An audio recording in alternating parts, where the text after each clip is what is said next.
Hi everyone, welcome to your second video for lesson 1.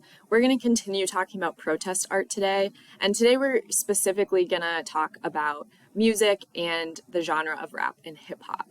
So you're going to be reading an article after you watch this video that's in your packet about hip hop artists taking on an activist role in the Black Lives Matter movement. And I know a lot of students and young people, myself included, are listening to the genre of rap and hip hop on a daily basis. And so we're actually going to get to analyze some lyrics today and analyze the role of music as a form of protest. Our objective is that students will be able to identify a piece of social protest art and analyze the effect of its figurative language on the audience. So is hip-hop social protest art? That's kind of the question that we're going to be thinking about today as we watch this video. The article that you're going to read is going to talk about a couple different artists. The first one is Lil Baby. He was one of the first rappers to release a song responding to the 2020 uprising after George Floyd was murdered. So Lil Baby released this song called The Bigger Picture. He produced a really moving and powerful music video to go along with it that was really about the protests in the Black Lives Matter movement. We also have Anderson .Paak. I am personally a big fan. I really like listening to Silk Sonic. But Anderson .Paak also released a song called Lockdown that was kind of about both COVID pandemic and the 2020 uprising and the Black Lives Matter movement. And then the article briefly mentioned J. Cole. He has also released music that can be seen as protest art. And I also wanted to highlight No Name as a Black female hip hop artist who's really at the forefront of talking about social activism and music and kind of that intersection. So I'm sure that you've heard of some of these people or maybe all of them. If you haven't heard of them, I'd encourage you to listen to their music and think about if this is a form of social protest art. So a reminder of our definition for social protest art: it's any art that addresses and challenges cultural power structures. We're going to be reading this article from 2020, a UCLA student newspaper. And the author of the article argues that rap has always been about social protest from the beginning of the genre. So a historical moment to be aware of is that in the late 1980s, the rap group NWA released their iconic, really famous song, F the Police.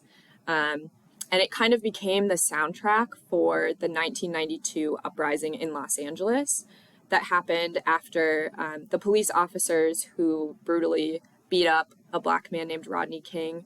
They were not found guilty. They were acquitted of all charges, and there were huge protests and uprising in Los Angeles. So this song, F the Police, kind of became their anthem for this social protest movement. I also wanted to just quick note, there are going to be swear words in a lot of these songs. That's the reality. But since we're in school, since this is a class conversation, I censored the swear words. And if you're going to be citing quotes from songs or writing quotes down from songs, please just censor the swear words for your class notes. So you can just star out the words and do it like that. So thanks for doing that. I wanted to share, again, another quote from No Name. She's talking about the origin of hip hop music. She says, the most oppressed group of people in America collectively decided to create this art form, which is hip hop, for our liberation, to echo our messages out to larger audiences. And she was also talking about how art has really moved her to get more involved in social activism. She said the thing that helps move her towards wanting to learn more about injustices has been art and music and film. So maybe you can relate to this, that art really makes us stop and think about the world and helps us see things like injustices that are happening. Social protest art uses stylistic choices to address and challenge cultural power struggles. So in visual art, like paintings and photographs, the stylistic choices include colors and textures and facial expressions that you convey in that visual art. But we're talking about songs and plays, and so the stylistic choices are actually going to be words. What words are you using in your music? Words that are used in figurative language are really powerful in conveying really strong emotions. Obviously, these issues that we're talking about are really emotional and heavy. And so language is really powerful in conveying anger or rage or sadness, or even hope or resilience.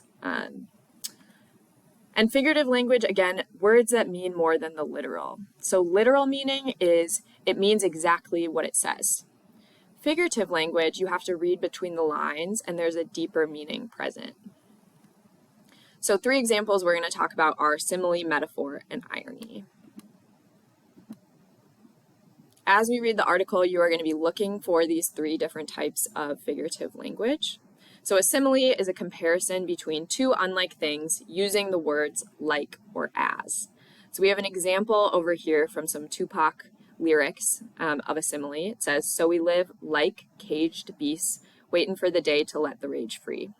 So he's comparing himself and a group of people to caged beasts using that word like. So that's an example of a simile. Metaphor is really similar, but it compares 2 unlike things without using the words like or as. And irony is when the opposite of what is expected happens or is pointed out. So let's look at an example of metaphor from the no-name song Rainforest. She says, "Only animal that ravage everything in its path, they turned a natural resource into a bundle of cash." So this metaphor is comparing our natural resources, like trees in the rainforest, to a bundle of cash or a financial gain. The way that human beings have used the planet and our natural resources in order to make money and to gain cash, gain money. So that's an example of a metaphor. And then we have an example of irony from the same no-name song. She says, "How you make excuses for billionaires you broke on the bus." So this is, remember, irony is pointing out the opposite of what we expect to happen. And so if you're someone who doesn't have any money, you're broke, she's pointing out the irony of you giving all your attention and energy to celebrities and billionaires who are actually making your life harder and keeping you broke. So it's ironic that we spend so much time and energy upholding celebrity culture and billionaires when a lot of us are struggling financially, when the majority of people are struggling financially.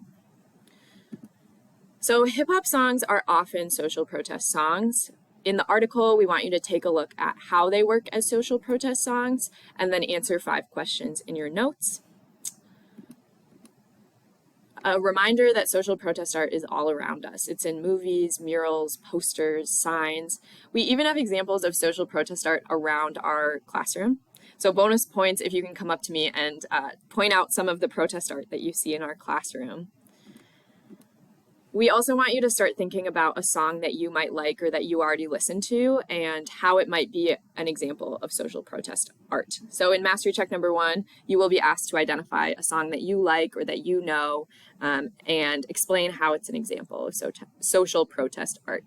So start thinking about that. Thank you for listening to this video, and now you can move on to reading the article.